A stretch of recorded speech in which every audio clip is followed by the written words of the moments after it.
You're listening to another episode of Mr. Allard's Neighborhood. This is a place we're entitled to Brad's opinion.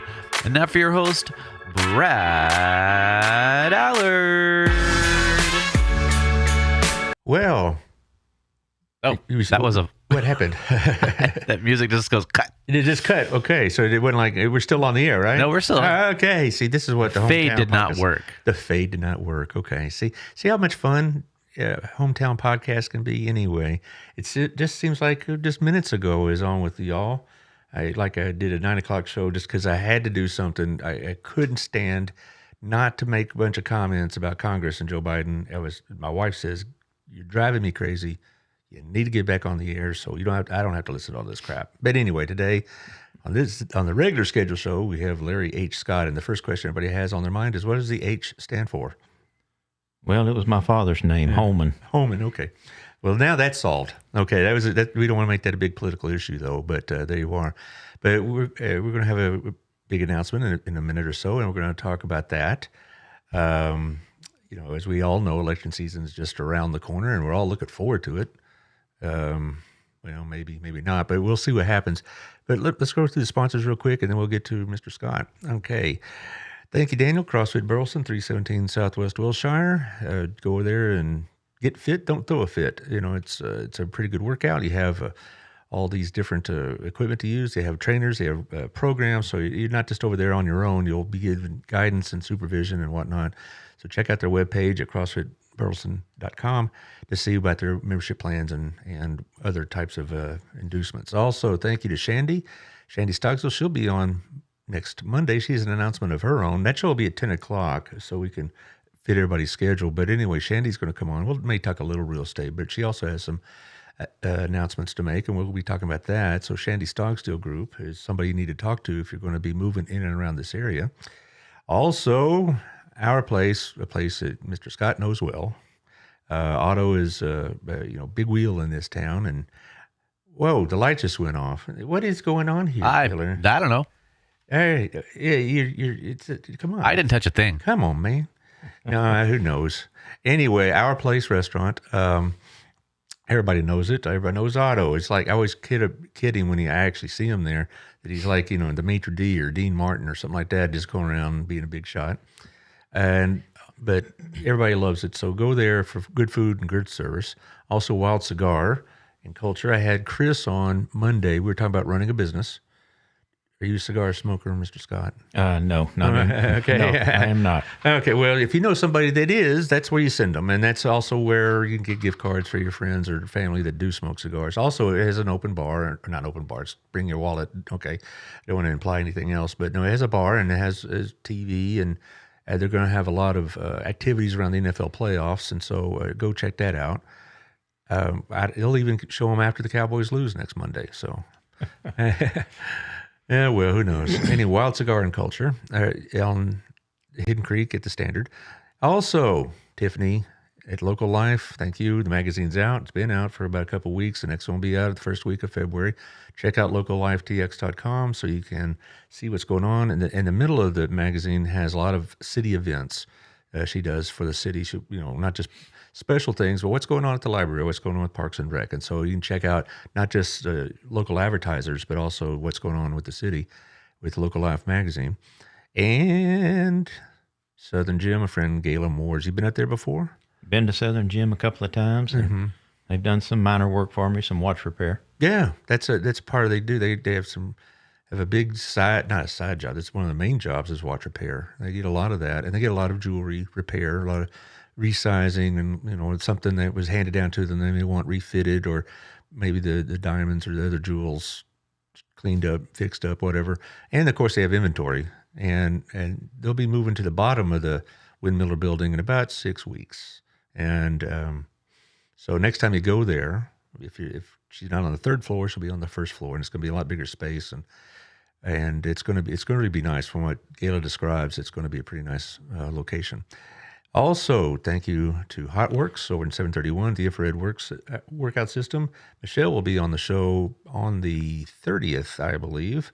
Trying to remember on top of my head, but she'll come by and we'll visit about not just working out in the infrared system, with 11 different types of workouts, but we like to talk about other things. So we may just have a free-flowing, rambling conversation with Michelle. Very impressive person, and so I think you'll enjoy the conversation. Over on 731 by the Commons, as it's called. And Melissa Harmon, Texas Farm Bureau, 682-804-0534. That's 682-804-0534. She'll check out your insurance, see if you're getting the best deal from your current insurer. If you are, she'll tell you. If not, she may be able to help you out like she did me. So give her a call, 682-804-0534, and see if she can save you a few bucks and help you with your insurance. Also, we have the coat drive going on at Trinity Chiropractic. So bring a used coat, and they'll give you a free exam, free x-rays, a free adjustment. And maybe if you need a more routine schedule, they can set that up with you. But go by and give them a coat. They're working with the Beautiful Feet Ministries of Fort Worth, and so that coat will go to somebody who really needs one. Okay. Do it all in one breath. Okay. Well, let's get to it, Mr. Scott. What is your announcement? Well, after a lot of thought and a long time getting prepared, I'm going to run for city council this year, place 4. Place 4. And we'll ask particularly in a minute why that particular seat. But let's, I'd known about this for a few days, maybe more than a couple of days, actually. But I'm sure you've been talking with a lot of people. What is the first thing that they suggested or told you when you told them that you were going to be doing this? What was the first thing they said to you? Well, they wanted to know if I was prepared for it. Mm-hmm. Absolutely prepared. Okay. They want to know why. Mm-hmm. That was one of the primary questions. And the city of Burleson, I've been here for around 40 years now. Mm-hmm. The city of Burleson's been really good to me, my family, and my friends. It's the place that I chose to live, raise my family, and it's the place I chose to retire. Mm-hmm. And I've always been interested. I've been a volunteer for a long time in Johnson County and a volunteer for a while in the city of Burleson. Mm-hmm. I picked up a lot of trash around the bike parks, picked up a lot of trash around Bailey Lake. I volunteer at Santa's Breakfast, enjoy being a servant for the city. Mm-hmm. Not looking for any glory, not looking for any praise. I just want to give back to the city that's taking care of me and my family. I feel like I have a lot to give. I've got a history in this city. I've got an excellent work career, 45 years with the Union Pacific Railroad as senior manager. So I've got a lot of skills that I can bring to the city, and going forward will help out. Well, we'll be talking about all those things. Talking about running for the city council, it's a lot of responsibility and not a lot of privilege, you might say, because, you'll become the person among the others that people go to complain about the streets or the trash pickup or the police or whatever else. Did they prepare you for that? Your friends you were talking to, did they kind of warn you that, not everybody's going to call you up with, singing your praises. They're going to be talking about the city and what they're unhappy about with the city. Are you prepared for all of that? I'm prepared for every bit of that. I've rode with the city officers, Officer Stoner, spent 8 hours with him on patrol, learned the ins and outs of the police department, an excellent ambassador for the police department. I'm going to work with the city manager and get a tour of the fire department, EMS services, to get to know them. I've been going to most all of the committee meetings. I went to the disability committee meeting last night, getting to know the committees, getting to know the volunteers. These people work hard to volunteer to help the city. They do, and we have a lot of people in this city, both that work for it and, as employees or as volunteers, in the committees and commissions we have. And we're blessed to have that. And we were talking earlier this week with the mayor, and he said they were expanding the number of seats because they have enough people to fill them now. And that's not always been the case, so that's a good thing that we have interested people in the city. And we also the nonprofits. I do a lot of shows with them, and I'm just amazed about that, how many nonprofits we have that work for this city. And when you talk about, as you see the city, you probably have some things in mind that you would like to see happen. What's on the first or 2 or 3 things that you would like to see happen if you are elected to be on the council? Well, one of the things that I'm interested in is the master plan for community growth. I'd like to see walkability in our communities, designed with walkability.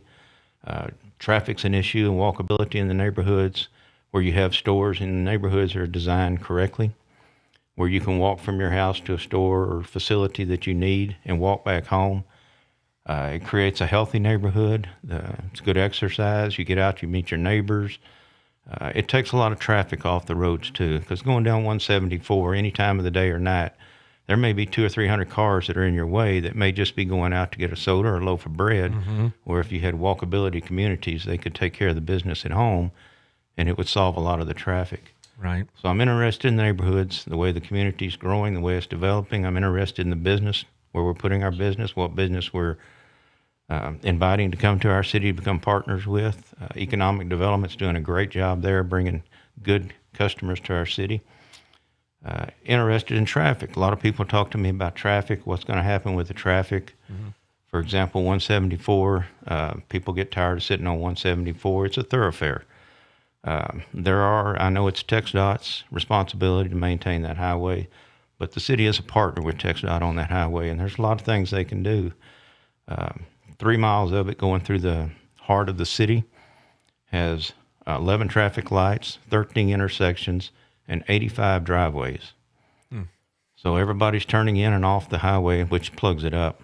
It does. I try to avoid that area between the school administration building and HEB if I can. I'll take alternative routes, even if it takes me a minute or two more. Just the fact I don't have to fight the traffic is worth it. But that's been an issue for a while. It also, street building in general and home development. Now, that one of the issues that's always been in there in these campaigns is multifamily housing.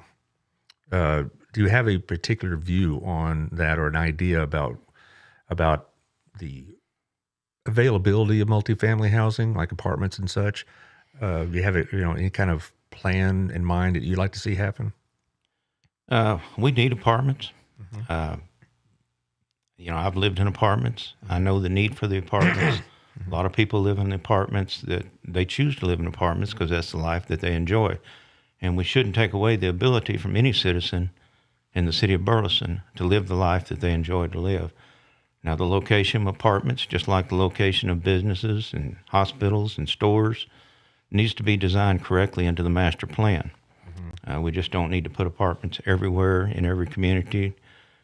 We need the schools that can support these apartments. If we start putting apartments here and there and don't work as a partner with the school district, we'll end up with a lot more vehicles on the road. So I don't have any issue with apartments as long as they're put correctly where they need to be. Right. And one of the things I like to do is when I have another council member or the mayor on, is like to giggle about that depot on Main Street, because that was controversial. It was controversial. There were things that were agreed upon that didn't happen. The elevation, the height of it, a lot of people have talked about that. And the location and the parking, they're complaining about where they're going to park, and it's going to bring a lot of foot traffic across Renfro. But we have a pedestrian crosswalk. There's a safe way for them to get across Renfro back and forth to do their business. Let's hope so. I mean, and Old Town has really grown a lot in the last 10 years, or maybe 15 years, but certainly since the Mayor Vera Calvin Plaza. I have to say that slowly or I'll just mash it all up. But the plaza has really added a lot to the community. And so Old Town has a lot of growth, and that's something the council has to be cognizant of, certainly. And do you have anything you like to see for Old Town? Anything in particular? Well, Old Town's part of the TIF too. We're the bringing TIF. TIF. And we're bringing in tax money to improve Old Town, improve the roads, improve the walkability. If anything, it's the walkability, getting there from the communities, the local communities. We've built a 10-mile trail around the city. Excellent walkability trail. Good place to exercise, ride bikes. I use it every day. My wife and I walk on it every day. But it doesn't actually go all the way into Old Town right now. You have to stop and walk through the neighborhoods. If we could complete that loop, and I know there's future plans, but that would be great to have a way to get in there without having to drive, because parking is an issue. If we could fix the parking, then we can drive into there. But right now, we need a way and accessibility to park away from Old Town and walk in, or a transit system to drive you in. I was going to have to ask that. Why don't we have something like a shuttle bus or something like that? That would be great. Because we don't have any mass transit at all, and I'm not advocating a subway here or something like that. Even though I like trains, that's not going to fly, so I don't even get involved in that. But I always wonder why we don't have like a local shuttle around town, and they could park maybe somewhere else and take the shuttle into the old town, or or drop you off at the Commons or something like that. It takes some of the traffic off the road, but I don't know if there's any plans involved. It's something I haven't asked any of the council members I talked to yet, but maybe I should. But I think that'd be a great idea. Well, it's a lot of the major cities have now for their entertainment areas. Mm-hmm. And even if you go to the ballpark or the baseball fields, you go to the football fields, football games, they have shuttles that get you there, and it just makes sense. Well, yeah, and I think that would work. I don't know where the shuttle would, terminus would be, but that's something for y'all to figure out. But we do need something like that, because I know as we grow and expand, we're getting a lot more people that may not have adequate transportation at all, and so that would be very helpful if we had a run that would go through to the major commercial areas, where the grocery stores are and stuff like that. So I don't know. That'd be an expense, I'm sure, and some people get all bent out of shape about expenses, but we're a growing city, and that's what happens. Well, as we grow, there'll be more entertainment areas in the city. Oh yeah, Alley Cats is a big thing. Alley Cats is a big thing, and eventually it'll become kind of the tourist town of Johnson County. Well, I hope so. And we'll definitely need some kind of transportation at that time. I mean, and speaking of Old Town, once Zoos and Himes get up and running, that's going to add to that congestion as you're talking about. Sure will. And so, and if that's going to be not only a factor for us as citizens, but if you have all other businesses, restaurants or not, any other business that want to consider moving here, if they don't have parking and they don't have access for their customers, then they may reconsider.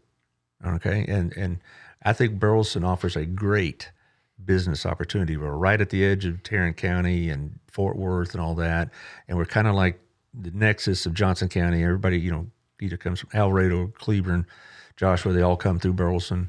I think we'd be in great shape for that. So that would be something I would look at. And kind of back to the multifamily apartment issues. Housing is expensive in Burleson. It really is. And apartments, I mean, my daughter used to live in an apartment here, and she pays in mortgage now about what she was paying in apartment rent. And so we need housing. And I know we have a big old complex they're being built out on East Renfro right down the street from me. So we are building houses, but it just, boy, it's still tough. Another thing that comes up a lot with these races is the property tax and the tax rates in general.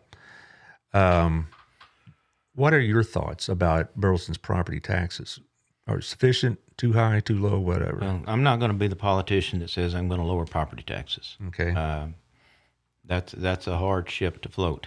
You have your tax rate, you have your budget, you have your appraisals from the county. You put all those in a bucket and combine them, and you come out with what the ad valorem tax, or the tax that the citizen has to pay on their property. And the tax rate goes down every year. It goes down by 2 to 3 cents. That's historically year over year for all major cities. But the evaluation of your property goes up, and that's Johnson County evaluating the property. So the city manager takes the budget based on the evaluations he gets from the county, and he comes up with a tax rate. And then the city council gets to vote on that tax rate. He comes up with 3 tax rates. One non-revenue tax rate, which is equal to the previous year, the tax rate that he needs to manage his budget, and then a voter's tax rate, which is 3% higher than the previous tax rate. So usually we go for the lowest tax rate, the city does, and it lowers it by 2 to 3 cents as far as the tax rate. Now, my taxes have gone up in the last 4 years. I've paid average 13% more than I did 4 years ago, 59% more than I did 10 years ago. And that's historically the way it is year over year. To reduce tax rates, you have a budget. It's a fixed budget. You'd have to come up with a revenue from somewhere else. Now, I know there's a lot of nonpartisan groups out there like the horse barn, that are working real hard with Austin to try to eliminate property taxes. And that is, I applaud them for that. That's a hard road to hoe. But it's not something that's going to happen overnight. It's not something that somebody can just sit down and draw it out mathematically and say this is how we do it. It has to be done in increments. So we have to come up with ways to lower tax rates a little at a time over a long period of time to get the results that you need. So the only way to right now to lower tax rates is to increase or get more revenue coming in from sales tax. Well, and that's kind of like the two-edged sword about sales tax, because we get these businesses coming in, and so we get more sales tax. So because we got businesses coming in, it also raises the property values, and so it's like, okay, if we want these really nice stores or other businesses or major employers and to come in, but they also causes more demand for property, makes the property rates go up, and so it's really, that's a hard or juggling act to follow there. I mean, it's like, if your property rates are falling, yeah, sure, you might save a few bucks, but that's a terrible sign for your community if your property values are falling. That's right. And Shandy, and I've had her on several times, she'll say the two things that they ask most about before they go into other things about Burleson is the police and the schools. And when you have those that of the quality we have here in this town, we're going to be highly in demand for people moving out of other areas into Burleson or the Burleson general vicinity. So we have to work close with economic development to get the proper businesses in here. The businesses bring in jobs. These jobs create quality of life for people and also expendable cash. They go out to the local businesses, they spend that cash, they enjoy their quality of life. It comes out of those businesses as more jobs and sales tax. Well, I really like the fact I've been here since 1991 as a resident, and I taught 3 years prior to that with the system. That, I talk about this with some of us that have been around a while, how much Burleson has changed. I think it's changed mostly for the better. Now, growing towns have growing pains, and that's something we have to address, but I like the fact I don't have to go to Fort Worth anymore for good shopping, good meals, or whatever else, or entertainment. You don't have to go to the theater in Fort Worth. I got the theater here in town now. And now with Alley Cats, that's going to be a big deal for younger families. I don't expect I hang out there much, but as far as, people with families, I had a young family at one point, and, outside of church activities, there wasn't much going on. Now we got all this stuff going on. Well, the past city councils and the past city manager have done an excellent job of developing this city. And that's one of the reasons I live here and chose to retire here is because of the product they developed. I'm a little concerned about going forward in the future.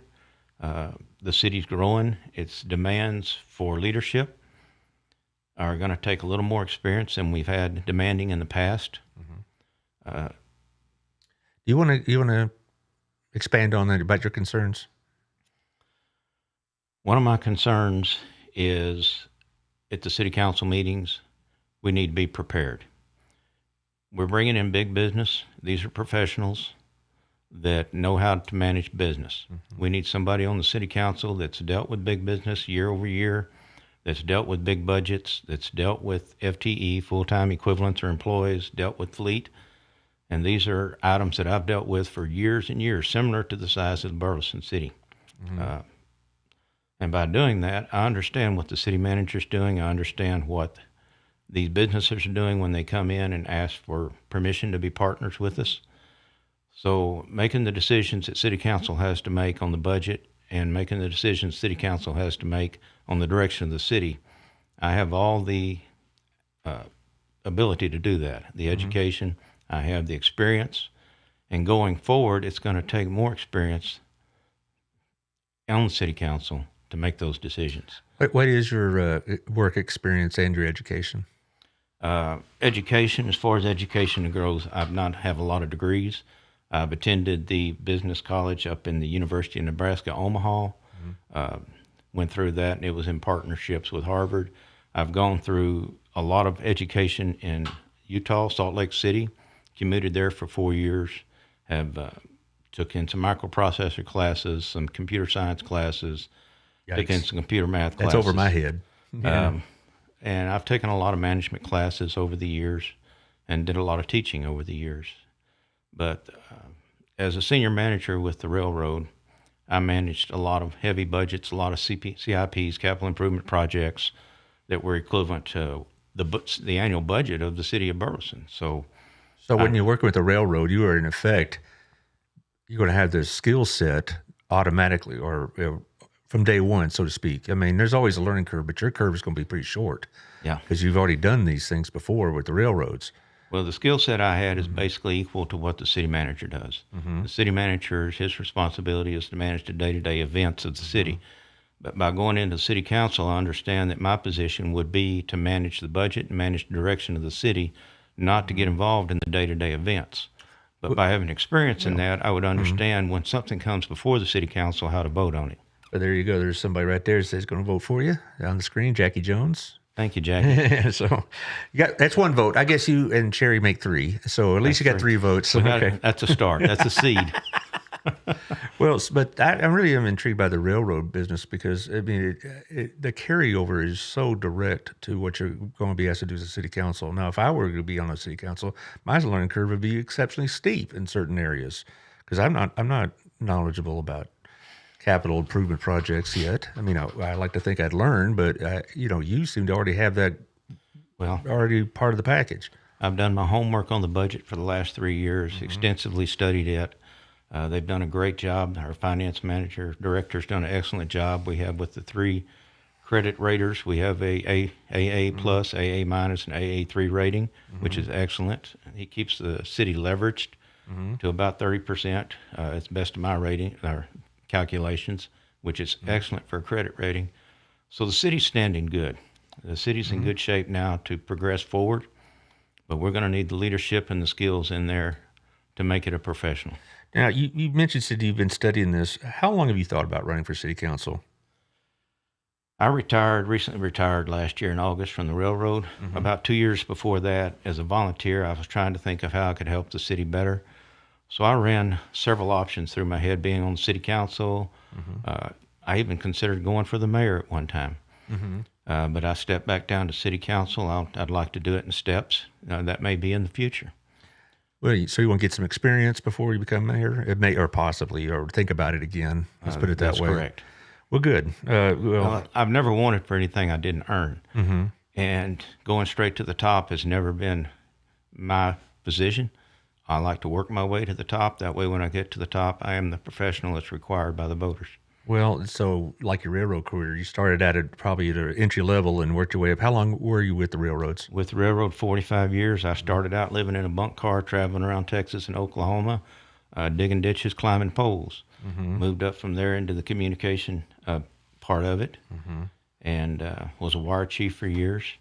Got into the microwave, started engineering, got some engineering training, building microwave sites, designing them, engineering, putting them together, and installing them. And I ended up senior manager over telecom, senior manager over signal engineering, and signal manager over the electricians. So I've had my hand in pretty much every part of the business. Well, I'm going to kind of loop back a little bit to you thought about running for mayor this term or in the past? I've thought about it in the past, but knowing that I've had a full-time employment, it wouldn't be fair to the city because the city deserves a city council representative or a mayor that can dedicate a lot of time to the city. Right. And having a full-time job, trying to take care of that, I wouldn't feel like I was doing the proper job for the city. Now that I'm retired, I have that time, and I have the availability and the experience that I'm dedicated to serve.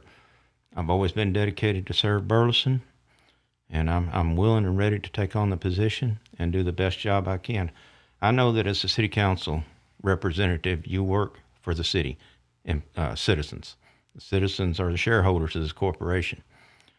So as a city councilman, I'd like to be in touch with all the citizens. So I'll be going around talking to a lot of people, getting a lot of ideas. And I want to proceed the city in the direction the citizens want it, not my personal opinion. A city council person shouldn't proceed by their personal opinion or their personal thoughts or by a group of people that influence them. They should actually know what the city wants, and they should proceed with the city's direction. I agree. Now, it kind of leads into my next question. How do you plan on campaigning? I mean, what kind of events, what kind of media, what kind of means of being contacted? Do you have all that planned out? I have the basic website, which is now live, but there are some issues with it. The webmaster's working on it now with some of the communication links, trying to contact me. But it's electlarryscott.com. Okay, electlarryscott.com. Yes. Okay, good. Pretty easy to remember. I would think so. Yeah. I'll be doing Facebook advertisement and doing the stumping in the field. I'll be walking around knocking on doors. Ooh, that's a tough part of the It's job. a tough part of it, but it's, Oh, look at that! He's got. Thank you, Taylor. He's got it put up on the screen there. So there you are. See, there you go. there it is. Oh yes, I'm sure Sherry likes that picture. But we'll be going to a lot of the gatherings and meetings around town, and a lot of people don't know me yet, but they will know me before this is over. So you're going to go to like I don't know, like they do in New Hampshire. They shake hands at the diner kind of thing. Are you going to just go to our place or something like that, or Old South? Sorry, Otto, I had to bring up the other ones. And but I don't want to go anywhere that I'll disturb anybody or bother them. I know what it's like to be eating and have somebody shake your hand. But I'll be going to gatherings and meetings, city functions. I'll be going to business functions, and just getting to know people. well, and there's also I know the chamber is nonpartisan, but I bet you can make some contacts there. But I mean, Gabrina Daniels is a great leader of that group, and she's very, very concerned about making sure it's all nonpartisan. So I want to throw that out there. But she also, they may host candidate forums of some sort. The chamber is a partner of the city. The school board is a partner of the city. So I would actually go out and talk to partners and get to know them and let them get to know me. But we put together a pretty good plan of how we're going to campaign, and it'll unfold as it needs to unfold. Right. But the hardest part for me about running would be just the energy it takes to go knock on doors and whatever else. And, most people I'm sure will be civil, if not, or not even friendly, probably. Right. But it's still, that takes a lot of effort to do that. You can't campaign like 10,000 feet over the air. I mean, you got to go beyond the ground level. It takes a team to get out and meet everybody. Do you have a team? I'm putting a team together and inviting anybody that wants to be a team member to contact me, and we'll work out the plan. What does Sherry think of this? Sherry's excited about it. She's a big volunteer in the city of Burleson also. Right, those blessing boxes are well known. The blessing boxes. I've been touting those for a long time because I think that's one of the most fantastic things this city has is somebody like Sherry and her friends that have these blessing boxes totally on their own. Not funded what we need by to some understand different- about the blessing boxes is it's a community right. event. It's not one individual, two individuals. There's 1,700 people on the blessing box page, City of Burleson blessing box page, and they all contribute to the blessing boxes. Now, there's a lot of them that get out and help us maintain the boxes. We build the boxes. We put them where the community wants them, and then the community takes care of them. They don't belong to us. They don't belong to any individual. They belong to the community. Well, if it makes you feel better, Sherry is weighed in on the show, and she says she is super excited. So there you go. And so, because it is a family event, so to speak, and it's a good thing, and it's also can be an unfortunate thing because we've had campaigns in the past that have targeted people unfairly, including some family members. And are you prepared for that? Oh, we're prepared for that. All right. Yeah. It's not everybody that campaigns for somebody does so with a spirit of fair play. The last election we had in 2020 was particularly unfortunate, and being nice when I say that because some people really went past what is appropriate. It was very unfortunate the way that some people acted, and some groups acted. I'm not into social media. I don't do very much social media, but I heard about it. Life is short. And as you get older, you learn that better and better. You have people that are dear and near to you that pass away, people you care about pass away, friends pass away. And I would much rather spend my time with somebody I cared about than sitting around typing up a nasty letter, destroying somebody's life. Yeah, I really Because, I feel the same way. What do you say if a friend of yours passes away and you didn't get to see him for the last 2 years because you've been trying to be negative Right. towards the world? And then when you go to the funeral, what are you going to say? sorry I didn't spend much time with you. Well, I just, I mean- it really did get out of hand in 2020, and we all know the reasons and the people involved, and we don't need to get into all that.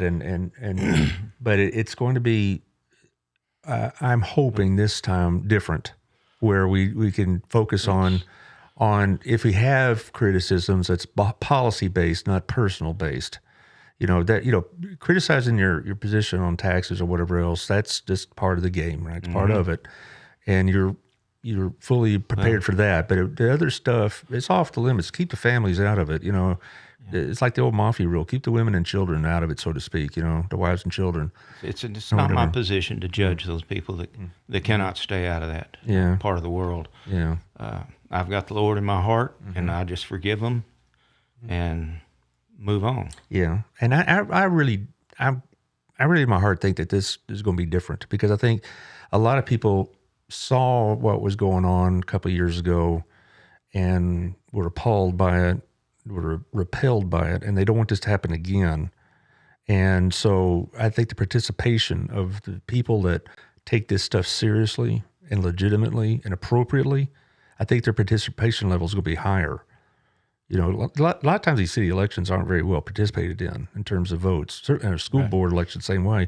I think that may change. I think a lot of people say, "Wait a minute, I really can't be passive about this, because if I am, some groups or whatever will have outsized influence that I may not want them to have." And so that's a big part of my campaign is voter registration. Getting everybody out to make sure they're registered to vote. And make sure they get it done by the deadline. And they get out there to actually do it. And get them out to the polls. You got early voting, and you got May 6th election. Getting them out there to vote. If the citizens of Burleson have the feelings about Burleson the way that I do, they want to live here, they want to raise their family here, they want to retire here, then they need to participate in the elections to choose who works for them. You don't want just any employee to come work for you. You want to be able to choose who works for you. And they can get the job done you want to get done. Right. And that's how you vote. I have to ask this. I'm sure this will be a tough question you'll be asked, but why place 4? Place 4 was a position that I identified. I did a lot of research that I identified needed help. That's a position that needs more experience, a better resume. Resume is something that you build to get a council job. You don't go on the city council to build a resume. You don't go on the city council to self-grandize.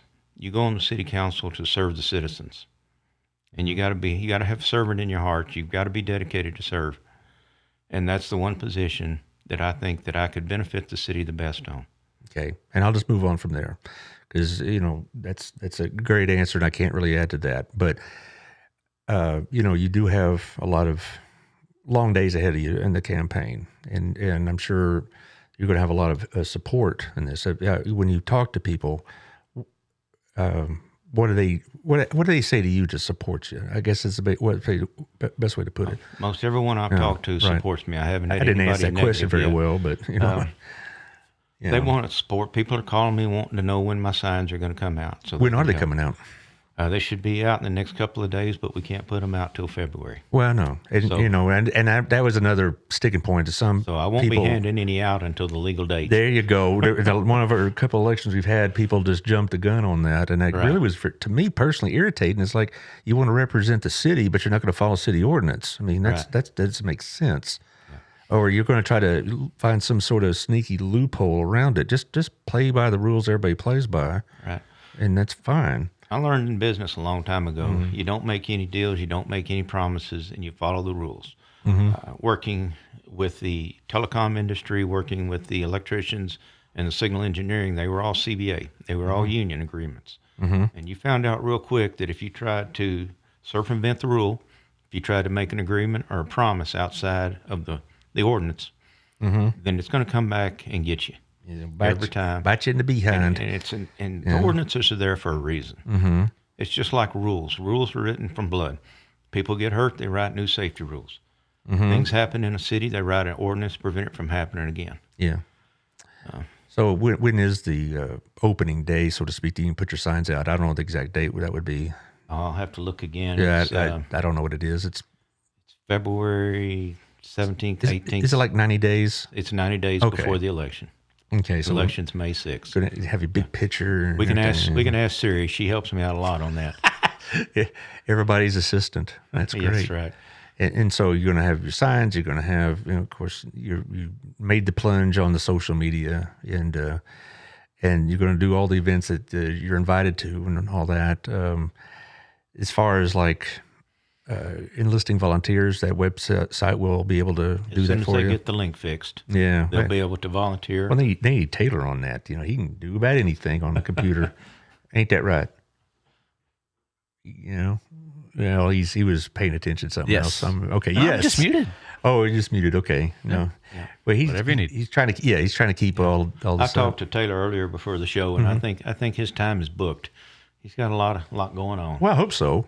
I need him to stay in business. I'd have a real problem. Yeah. Yeah, that's true. I'd really be out of luck. But anyway, like he was telling us, this is my 400th show, and you actually get to be on the number 400. Number 400. Yeah, I was expecting cake, but I guess not today. Maybe at 500. You got 2 shows in one day. Oh, okay. Thank you. You have to work harder. But I've Brad, been told that before. Brad, I was raised here in Crowley. I moved here in 1963. Went to high school here. I moved from here to Burleson, and chose Burleson to be my final home to raise my family. So I've got a lot of roots in Crowley.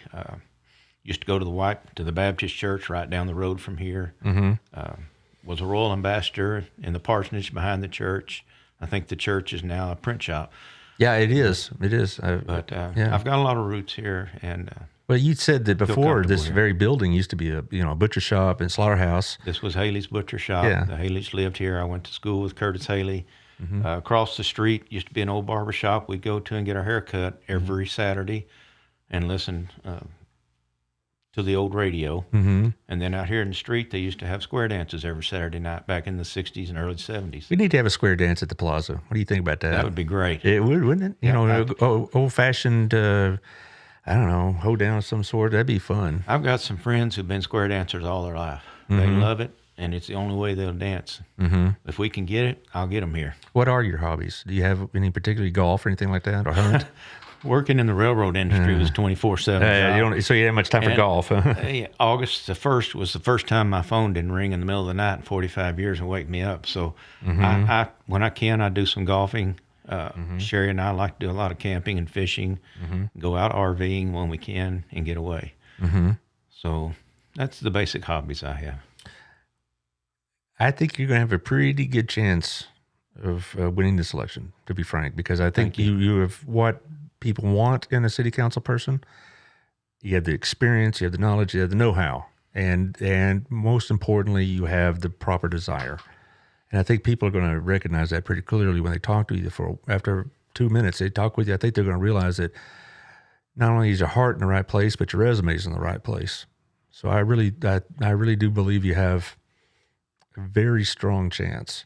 I've got an open door. I'm willing to talk to anybody that wants to talk to me, and we'll go over whatever issues you have. I know roads are a big issue, potholes are a big issue, developing the neighborhoods correctly is a big issue. Green space is a big issue. We need more green space.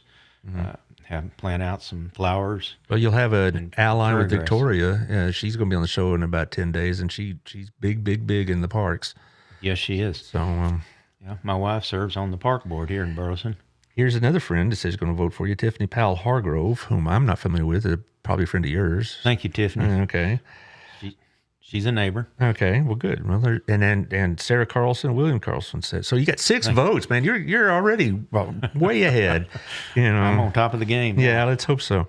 Well, we're about at the end of the show, and what I would ask y'all in the audience, if you hear this now or later, if you see it on YouTube or on Apple, whatever, just share this with your friends. Get the word out, because this is an important election. They're all important. Everybody says that, it's the most important election you'll ever have. Well, it's very important because we have a growing city that has a lot of needs, and we need proper leadership. And I just know in my heart, Larry H. Scott will provide that proper leadership. Exactly what we need. I think he's, for one, I've got to know you a little bit. We've had lunch together, and I think not only is your heart in the right place, but you just have the right idea about where we need to go and what we need to be doing. And you're not doing it because you look for somebody to build you a statue or whatnot. So I just really think that you are exactly what the city council needs. And I wish you the very best. And I invite you again on the show at your call. You know, I'm when glad to come back. when it gets closer to election time, maybe right before the early voting or any other time. But as the guest, always let the guest have the last word. So tell us what you want us to know. Okay.